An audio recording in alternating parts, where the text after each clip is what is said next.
I thank the gentleman from Missouri, and I'm very concerned again about these motor takeovers from the federal government. One thing that I'm very concerned about, a story came out today where there's been approximately 1,500 letters, I believe, that have gone out to GM dealerships.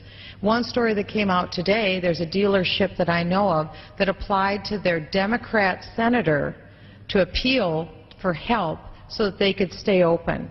That senator was able to arrange a meeting between the dealer and the officials at GM. We all know GM is now government motors because it's owned by the American people. It's been nationalized. There's no private corporation the way we used to think of GM. Now the main stockholder is the American government. So this Democrat senator who was applied to for help was able to secure a meeting with General Motors and the car dealership, and they were able to get their dealership back. Well, that's great. That's wonderful. There's also another article I saw today where a constituent had contacted one of the representatives, a Democrat representative here in this chamber, Representative Barney Frank. Barney Frank was able to go and talk to the right people and get this dealership back open. Is that what we have come to in this country? That rather than a private business with a private contract with another private corporation, they're no longer able to work out their agreements because, as columnist Michael Barone has called, he said, now we've moved into the realm of gangster government. We have gangster government when the federal government has set up a new cartel, and private businesses now have to go begging with their hand out to their local, hopefully well politically connected congressman or their senator so they can buy a peace offering for that local business.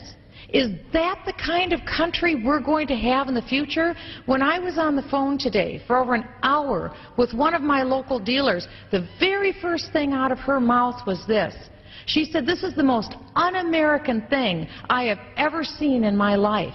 I can't believe that I lived to see the day that my country would come to this point where, having my dealership for 90 years, I get a letter FedEx to me that tells me I have until Friday to sign this document to not only give up my company that was made worthless, worth $15 million, made worthless overnight. Now GM is demanding that she hand over her customer list, her service customer list to GM. Why? GM most likely will use those customer lists. They'll give it to her former competitors. What is she getting for this? What's her remuneration? She had the rug pulled out from her and from her husband. They virtually lost everything overnight. To what? To what Michael Barone calls a gangster government. We need to call this for what this is, my colleague. We need to call this for what this is. Call it out. The American people need to get outraged and figure out that it could be them next. No business is safe when you see the administration appoint czars, car czars, wage czars. There's over 20 czars that have been appointed. And what do those czars do?